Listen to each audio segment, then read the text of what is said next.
तुम्हाला माहीत आहे का, दरवर्षी हजारो शेतकरी नवीन ट्रॅक्टर घेऊन आनंदी होतात. पण त्याच ट्रॅक्टरमुळे काही शेतकरी कर्जात, तणावात आणि नुकसानात जातात. कारण त्यांनी ट्रॅक्टर घेताना एक नाही, दोन नाही तर तब्बल 5 मोठ्या चुका केल्यात. आणि सगळ्यात धक्कादायक गोष्ट म्हणजे 2026मध्ये या चुका करणं म्हणजे स्वतःचं नुकसान करून घेणं. आज हा व्हिडिओ शेवटपर्यंत पाहिला नाही तर तुम्हीही ती चूक करू शकता. नमस्कार शेतकरी मित्रांनो, आपण आज बोलणार आहोत 2026मध्ये ट्रॅक्टर घेताना या 5 चुका अजिबात करू नका. हा व्हिडिओ खास आहे पहिल्यांदा ट्रॅक्टर घेणाऱ्यांसाठी, जुना ट्रॅक्टर बदलणाऱ्यांसाठी आणि 2026मध्ये कर्ज, सबसिडी किंवा स्कीममध्ये ट्रॅक्टर घेणाऱ्यांसाठी. चूक क्रमांक 1, फक्त ब्रँडचं नाव पाहून ट्रॅक्टर घेणं. एका गावातला शेतकरी रमेश शेजाऱ्याकडे मोठा ब्रँडचा ट्रॅक्टर होता. रमेश म्हणाला तोच ट्रॅक्टर घ्यायचा कारण तो ब्रँड आहे. पण 6 महिन्यात काय झालं माहिती आहे का?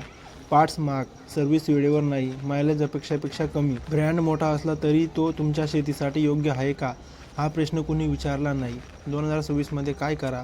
तुमचं क्षेत्र किती आहे? तुमची कोणती अवजारे वापरणार आहात? मातीचा प्रकार कोणता आहे? काम हलका आहे की जड? ब्रँड नाही, गरज महत्त्वाची असते. चूक नंबर 2, जास्त HP म्हणजे ट्रॅक्टर चांगला असा गैरसमज. बहुतेक शेतकरी म्हणतात 50 HP पेक्षा कमी नको. पण सत्य काय आहे? जास्त HP म्हणजे जास्त डिझेल, जास्त मेंटेनन्स, जास्त कर्ज. आणि जर तुमच्याकडे 5 ते 7 एकर शेती असेल तर तो ट्रॅक्टर तुमच्यासाठी ओझं ठरेल. 2026साठी सल्ला: 3 ते 5 एकरसाठी 30 ते 35 HP ट्रॅक्टर घ्या. 5 ते 8 एकरसाठी 35 ते 40 HP ट्रॅक्टर. आणि 10 एकरच्या पुढे असेल तर 45 HP प्लस.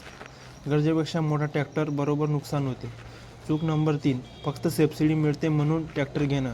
2026मध्ये ट्रॅक्टर योजना येतील, सबसिडी पण मिळेल. पण प्रश्न हा आहे की तुम्हाला खरंच ट्रॅक्टरची गरज आहे का? खूप लोक काय करतात, त्यांच्यावर आधीच कर्ज असते आणि अजून कर्ज काढून ट्रॅक्टर घेतात. मग नंतर लक्षात येतं की काम कमी, हप्ता जास्त, उत्पन्न कमी. पण शहाणा शेतकरी काय करतो? आधी गणित लावतो, मग निर्णय घेतो, मग ट्रॅक्टर घेतो. सबसिडी हा बोनस आहे, कारण नाही. चूक क्रमांक 4, डीलर जे सांगेल ते खरं मानणं. डीलर म्हणतो हे मॉडेल बेस्ट आहे, हेच सगळे घेतात, दुसरं घेऊ नका. पण लक्षात ठेवा, डीलरचा फायदा विक्री आहे, तुमचा फायदा परतावा. 2026मध्ये काय करा? 2 ते 3 डीलरकडे चौकशी करा, यूट्यूबवर रिव्ह्यू पहा, गावात वापरणाऱ्यांचा अनुभव विचारा. डीलर नाही, शेतकरी ऐका.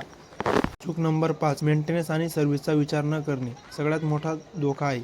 ट्रॅक्टर घेताना लोक विचारतात किंमत किती आहे, HP किती आहे, सबसिडी किती मिळणार, पण विसरतात सर्व्हिस सेंटर कुठे आहे, पार्ट्स मिळतात का, वर्षाचा खर्च किती.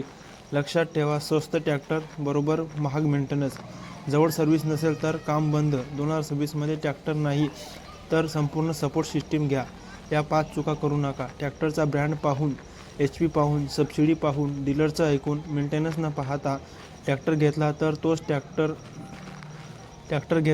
ट्रॅक्टर नाही, तो तुमच्यासाठी कर्जाचं मशीन बनेल. शेतकरी मित्रांनो, 2026मध्ये ट्रॅक्टर घेणं म्हणजे एक गुंतवणूक आहे, शो ऑफ नाही. हा व्हिडिओ तुमचं नुकसान वाचवण्यासाठी आहे, योग्य निर्णय घेण्यासाठी आणि तुमचं भविष्य सुरक्षित करण्यासाठी आहे. जर हा व्हिडिओ उपयोगी वाटला असेल तर लाईक करा, सबस्क्राईब करा आणि हा व्हिडिओ प्रत्येक शेतकरी मित्रापर्यंत पाठवा, कारण योग्य माहिती एखाद्याचं आयुष्य बदलू शकते. धन्यवाद.